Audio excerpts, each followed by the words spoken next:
The common area of the Arvon's wake smelled like burned coffee and engine grease, the way it always did in the late hours when the crew wound down and stopped pretending to be professional.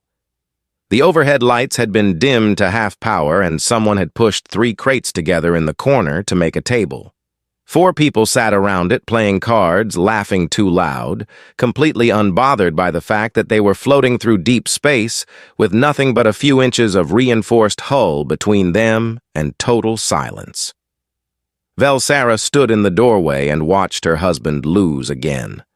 Owen Carter placed his cards face down on the crate, lifted both hands in surrender, and grinned like losing was the best thing that had happened to him all day. The crewman across from him, a young engineer named Cole, pumped his fist and grabbed the small pile of ration tokens in the center. Owen laughed and leaned back in his chair, and the sound of it filled the room in an easy, unbothered way. Velsara watched him and felt the familiar feeling she could never quite name. It was not disappointment. It was something closer to confusion. She had been raised in the Thyssian tradition. Her people were tall, broad-shouldered, built for endurance and conflict. Thyssian males carried themselves with visible weight, with the kind of presence that made rooms feel smaller when they entered. They did not laugh at their own losses. They did not sit in corners playing card games with junior crew members. They certainly did not make the kind of face Owen was making right now, which was the face of a man who was genuinely, completely happy about nothing in particular. She had known, when the arrangement was first proposed, that a human husband would be different. The alliance between the Thyssian Empire and the human coalition was new and fragile, and a political marriage was one of the tools both sides had agreed to use to build trust. Velsara had accepted because it was her duty, and because she had been told that Owen Carter was a man of standing. What she had not been told, or had perhaps not understood until she met him, was that human standing looked nothing like Thyssian standing. Owen was not large. By Thyssian measure, he was almost small. He had no bioluminescent threat display, no reinforced bone ridges along his jaw and forearms, no combat crest that could rise and spread when he felt challenged. He was soft-voiced, a patient to the point of stillness, and he smiled at strangers the way some people offer water.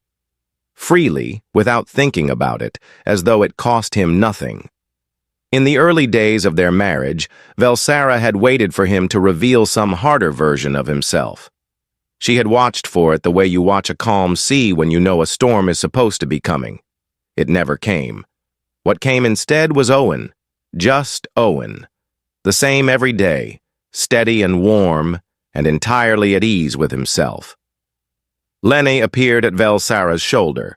She was young, barely past her first rank, and had served as Velsara's personal aide since they boarded the Arvon's wake 3 cycles ago. She was a good aide, careful and loyal, but she had the habit of saying out loud the things Velsara preferred to keep silent. "He lost again," Lena said quietly. I can see that. "The young engineer has beaten him 4 times this evening." "I know." Lena was quiet for a moment. Then she said, "Does it not worry you, my lady, that he is so—" "So what?" Lena chose her word carefully. "Gentle." Velsara did not answer right away. On the other side of the room, Owen had stood up from the crate table, was now ruffling Cole's hair in a way that made the young engineer duck and swat at his hand, both of them laughing. Owen said something she could not hear, and the whole small group laughed again. "He is what he is," Velsara said finally, "and he is my husband." Lena nodded and said nothing more, but the question stayed in the air between them like smoke. The truth was that Velsara had never asked herself that question in those exact words before. Worried was not the right feeling. As she did not fear for herself, not in any practical way. The Arvon's wake was a diplomatic transport, not a warship, and their route through neutral space was one of the safest lanes in the sector. There was nothing to be protected from. But Thyssian culture was built on a very simple understanding of partnership. You walked beside someone who could stand beside you when things became difficult. You chose a partner who could, if it came to it, hold a line. And Owen Carter, who lost card games to junior engineers and cried at films and had once spent an entire night awake because the ship's small half-wild cat had eaten something it should not have, and he was not willing to sleep until it was well again. Owen did not look like someone who could hold a line. He had noticed her in the doorway. He always noticed. That was another thing about him. He never missed her. Across a crowded room, through noise and distraction, his eyes would find her like it was something automatic, something he did not even have to try to do. He raised one hand now, a small wave, and his expression shifted into something quieter than the grin he had given Cole. Something that was only for her. She felt it the way she always did, like a hand pressed flat against the center of her chest. She crossed the room and sat beside him, and he handed her the remaining ration tokens without being asked, because he knew she liked holding something when she was thinking. "Rough night," he said. "You lost badly." "I lose on purpose," he said. "Cole's been having a hard week. Letting him win is the nicest thing I can do." Velsara looked at him. "Gee, is that true?" "About 40% true," he said and smiled. She did not smile back, but she did not move away, and after a moment his hand found hers on the table and stayed there, easy and warm. It was late. The lane outside the ship was empty. The stars on the navigation screen were the same stars they had been watching for 3 days, steady and unchanging and dull. The proximity alarm changed that. It did not wail the way alarms did in old films. It was a single sharp tone, 2 pulses, then silence. The kind of tone that meant something had entered the detection range. The kind that was supposed to mean a passing freighter or a navigation buoy malfunction. Owen's hand tightened around hers, once, briefly. Then he let go. He was already looking at the door when Commander Dex Holloway's voice came through the ship-wide speaker, steady and careful in the way that told everyone who heard it that the man speaking was working very hard to sound calm. "All crew, all passengers, we have come out of faster-than-light travel ahead of schedule. Please move to your assigned areas and wait for further instruction. This is not a drill." The card game was over. Cole had already stood. The lights in the common area flickered once as the ship's power shifted to operational mode. Velsara looked at Owen. His face was still, not afraid, not confused, just still. She had seen that look before, she realized. She could not remember where. The Arvon's Wake was not a warship. It had been built for comfort and capacity, not conflict. Its corridors were wide enough for mixed-species crews to pass each other without trouble. Its cargo holds were deep and clean. Its passenger cabins had real doors that locked with a soft click, and the common areas had furniture that was actually meant to be sat on, not bolted down for zero-gravity emergencies. It was, in every way, a ship designed around the assumption that nothing bad was going to happen. That assumption lasted about 9 more minutes after the alarm sounded. Velsara heard it before she saw anything. A deep vibration moved through the floor, then the walls, then up through the soles of her feet and into her legs like the ship was humming a note too low to hear properly. She knew what that feeling was. She had felt it once before, during a training exercise on a Thyssian military platform. It was the feeling of a docking clamp attaching without permission. Someone had grabbed the ship. The corridor outside the common area was already filling with crew members moving fast and low, the way people move when they are trying to be quick without looking like they are running. Commander Holloway's voice came back over the speaker, and this time the steadiness in it had a different quality, the kind of steady that costs something to maintain. "Breach on deck 3, port side. Breach on deck 2, forward. All non-security personnel, move to the primary cargo hold. Seal the doors behind you. Security team to stations." Owen was already moving. Velsara stayed with him, Lenny half a step behind her. Owen walked quickly but not frantically, keeping to the right side of the corridor, head up, watching. And she noticed that he kept her on his left side, between him and the wall, without making anything of it. without saying a word about it. The primary cargo hold was large and half full, stacked crates along 3 walls and an open floor space in the center. By the time Vel, Sarah, and Owen arrived, perhaps 30 crew members and passengers were already there, pressed into groups, voices low and tight. Priya Osei, the ship's chief engineer, stood near the far wall, a datapad in her hand, her dark eyes moving across the room in short, quick sweeps. She spotted Owen as they came in. Something passed across her face, something fast and hard to read, and she gave him a single small nod. Owen nodded back.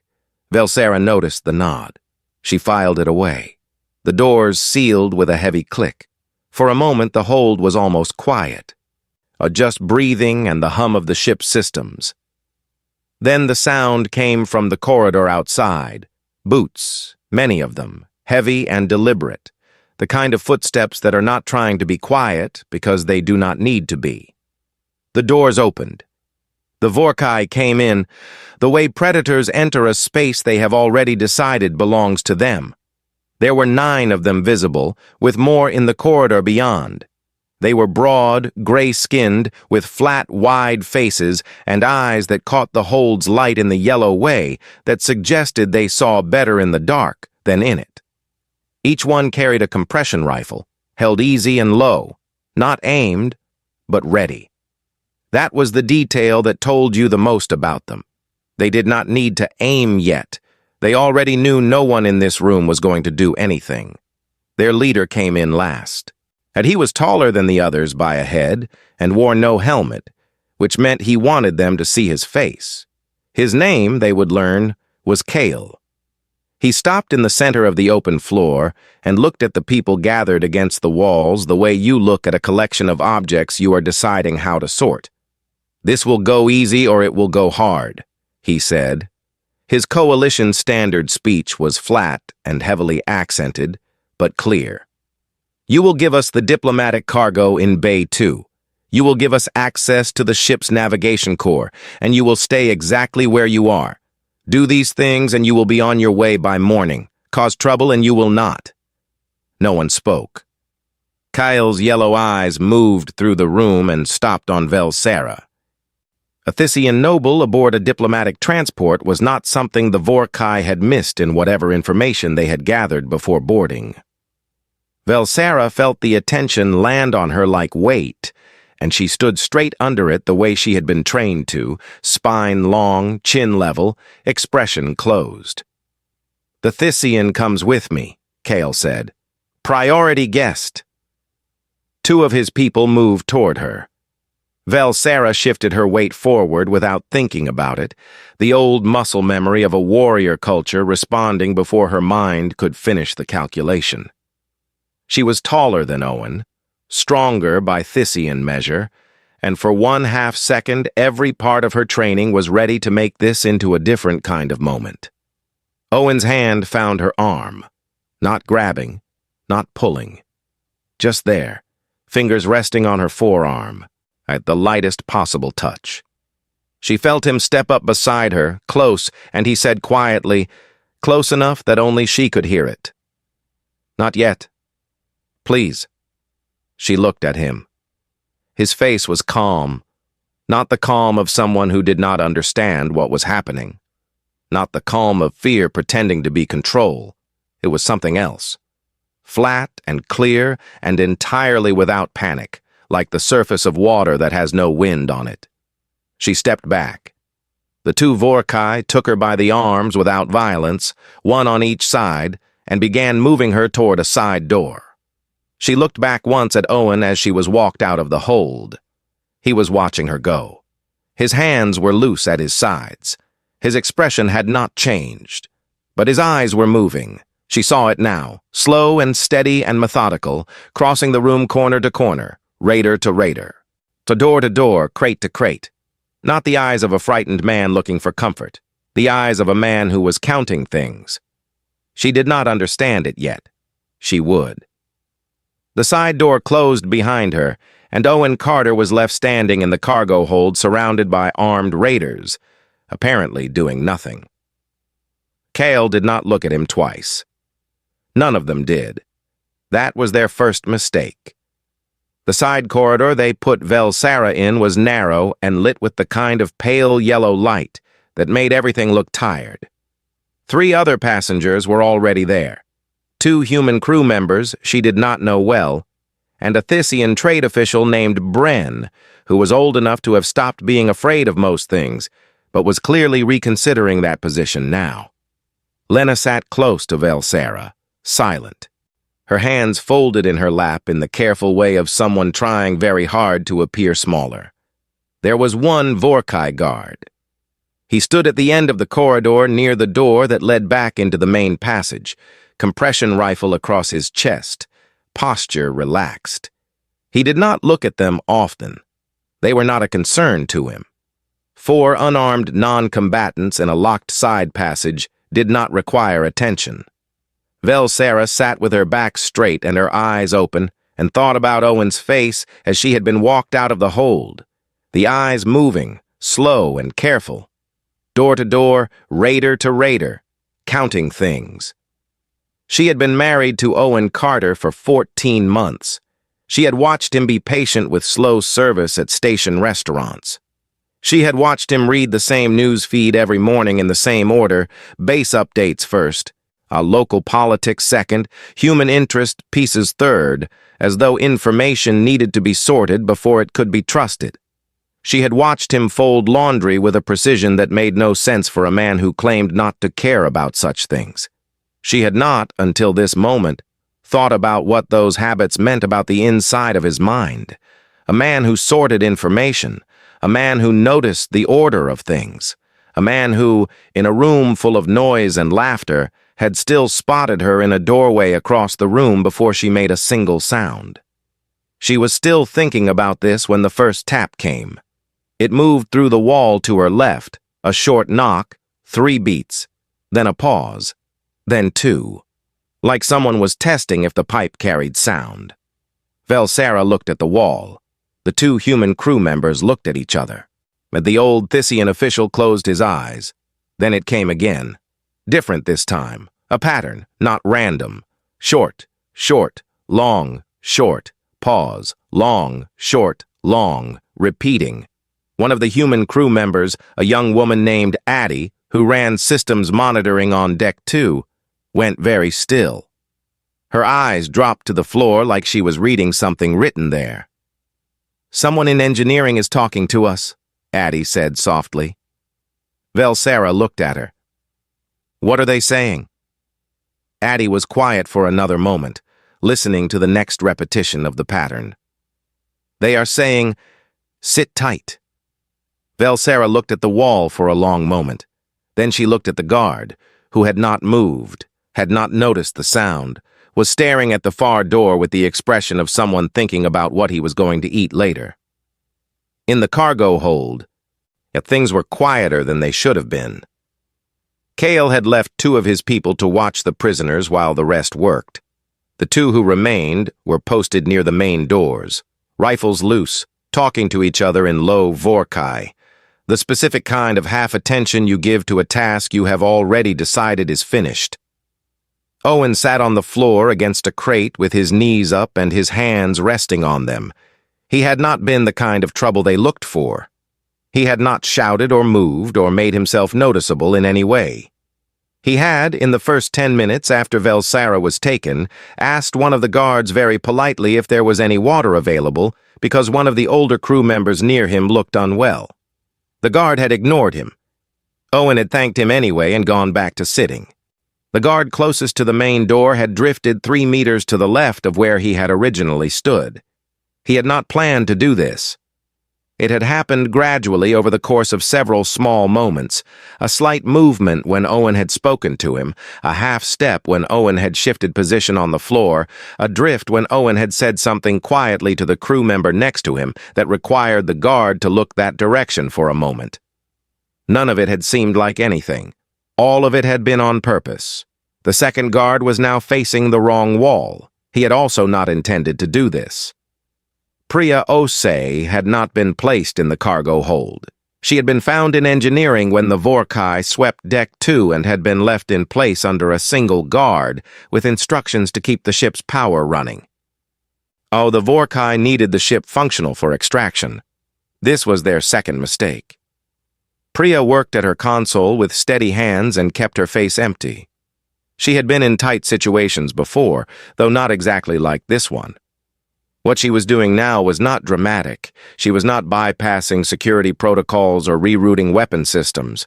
The Arvon's wake did not have weapon systems. What she was doing was sending a very simple, very old message through the internal pipe network in a pattern she had learned a long time ago, in a very different context, from a person she trusted absolutely. 3 beats, 2 beats. Sit tight. Help is coming. She did not know exactly when. She did not know exactly how, but she had seen Owen's face when they brought the prisoners through engineering on the way to the hold. And she had seen what was in his eyes, and 14 months of peace and coffee and card games had not changed what she knew about that look. She tapped the message again and went back to pretending to manage the power grid.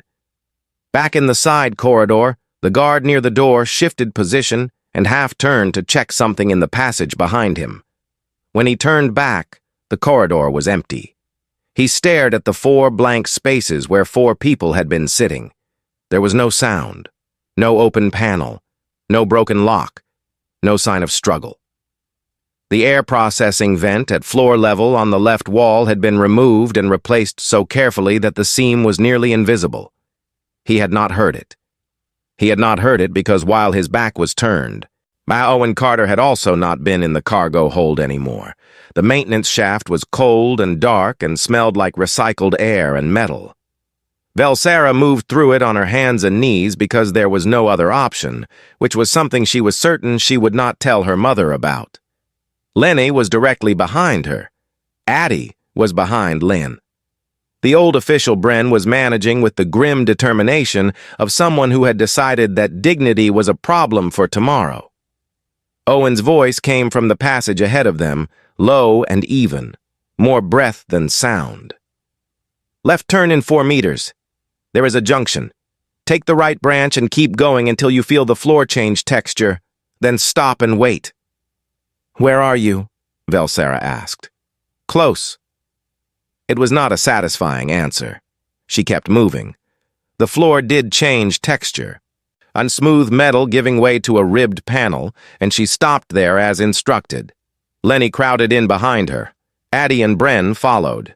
They waited in the dark in silence that was interrupted only by the distant sounds of the ship being worked over, boots on decking, equipment being moved, the occasional short burst of Vorkai communication. A panel opened to her left, and Owen slid in beside her.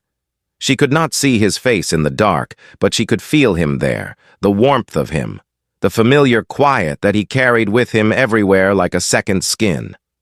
His hand found her shoulder, just for a moment, a brief press that said something without words. Then it moved away and she heard him opening something, a container of some kind, clicks of small hardware, careful and unhurried. Oh, Priya has partial control of the internal systems back, he said. She gave me about 12 minutes before they noticed the change in the diagnostic read. 12 minutes for what? Velsera asked. For everything. He gave them the plan. It was short.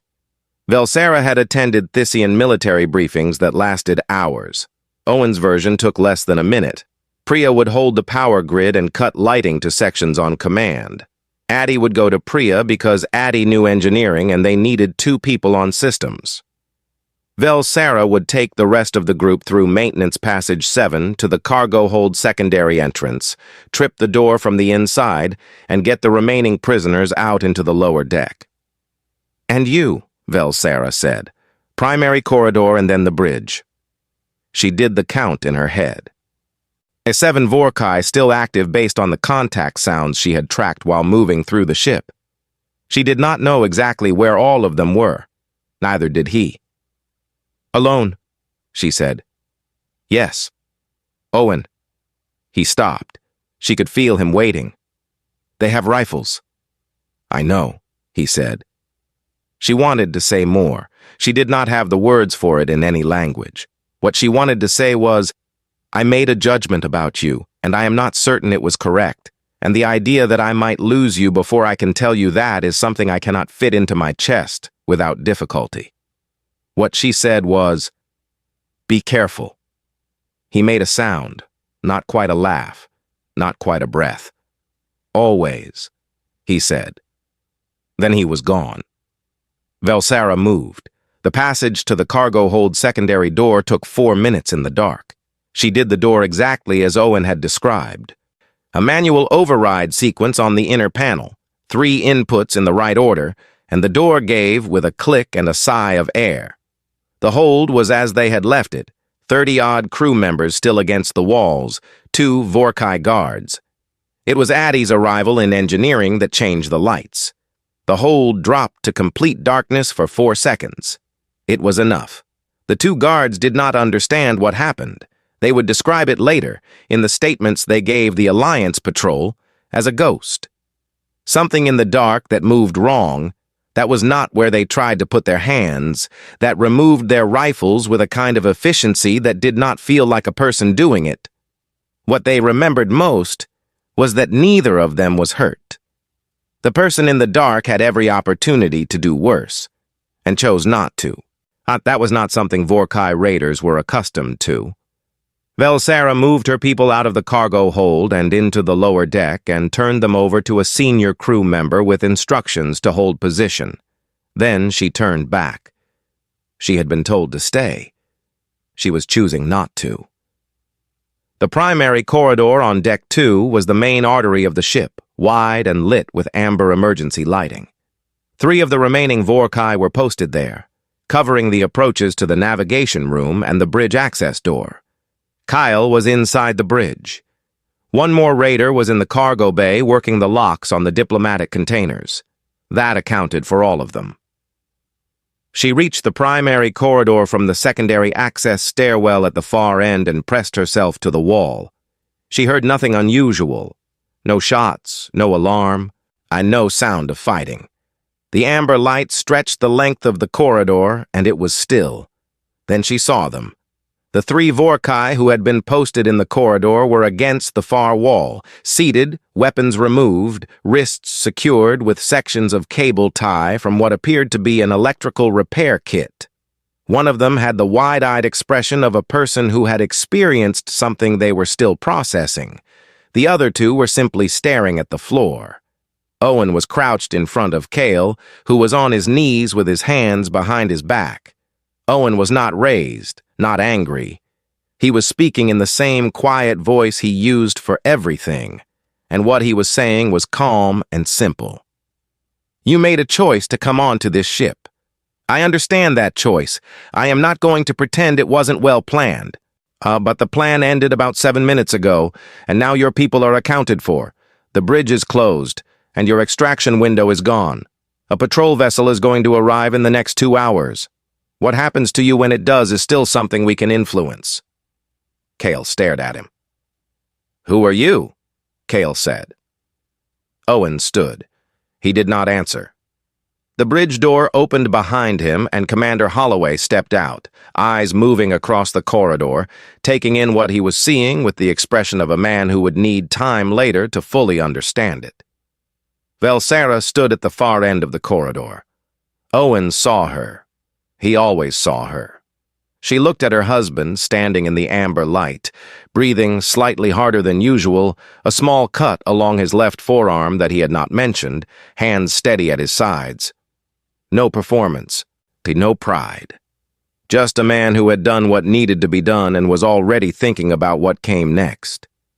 She had no Thisian word for what she was feeling. She was beginning to think she would need to find a human one. The Arvon's wake was quiet in a different way now. Before, the quiet had been the ordinary quiet of a ship in transit, the background hum of engines and recycled air, and small human noises bleeding through thin walls.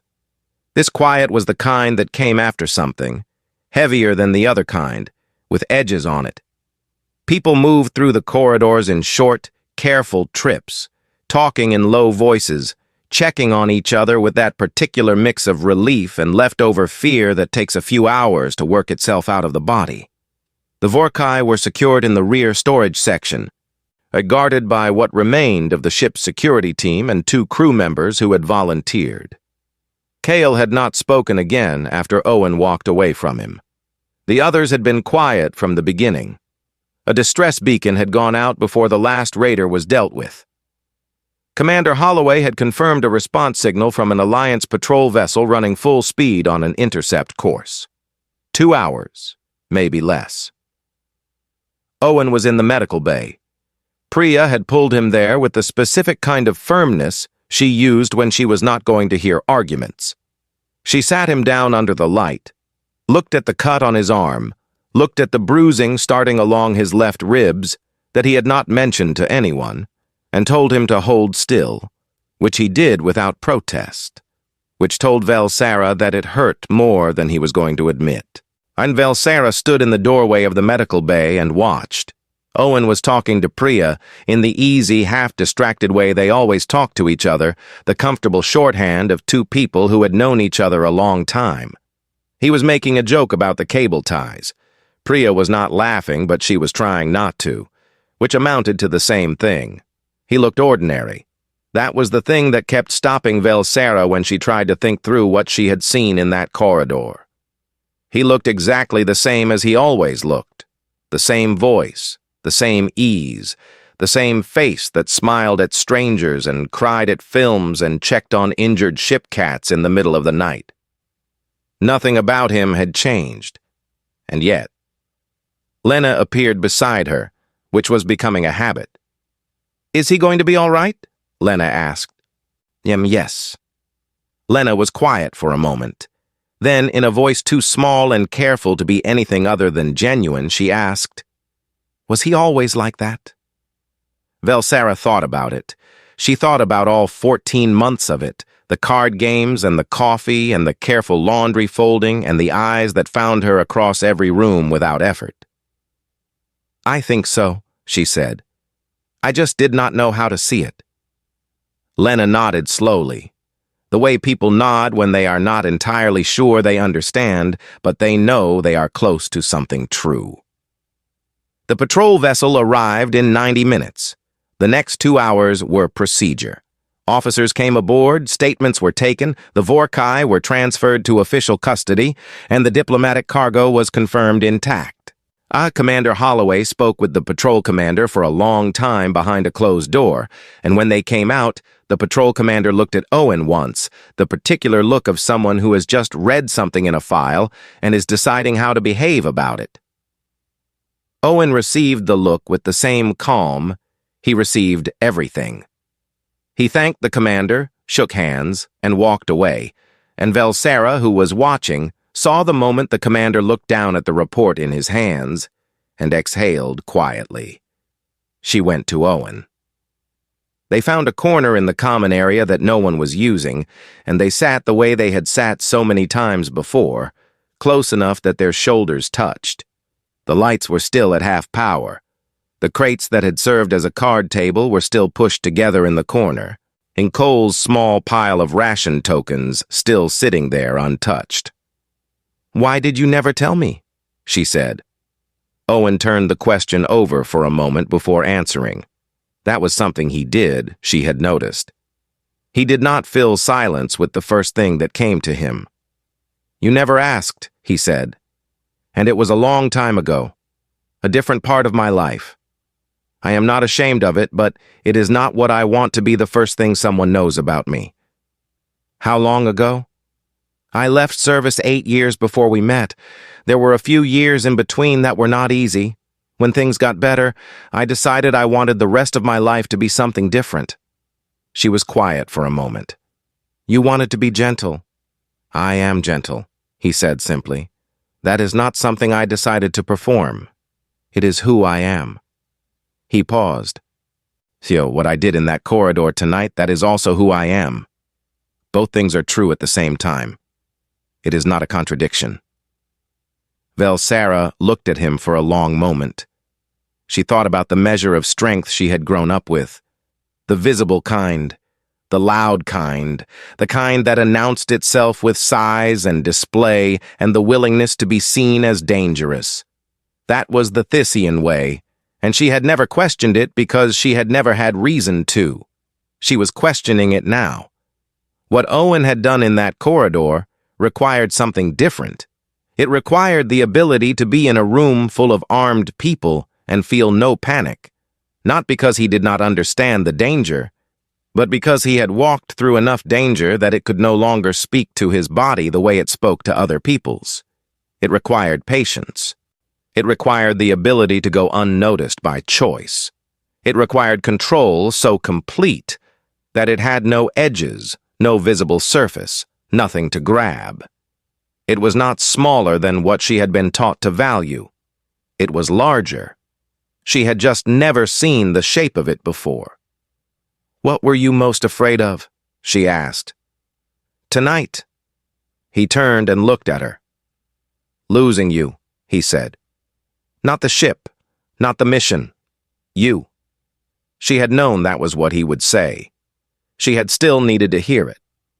She reached over and put her hand on top of his, the way he had done for her so many times, easy and unhurried, like it cost nothing, like it was the simplest thing in the world. The Arvon's wake moved back into its lane. The stars outside the navigation screen went back to being steady and ordinary. In the corner of the common area, the ration tokens sat in their small pile waiting for a game that would be finished tomorrow. Owen Carter was the same man he had always been. Velsera was simply, finally, able to see all of him.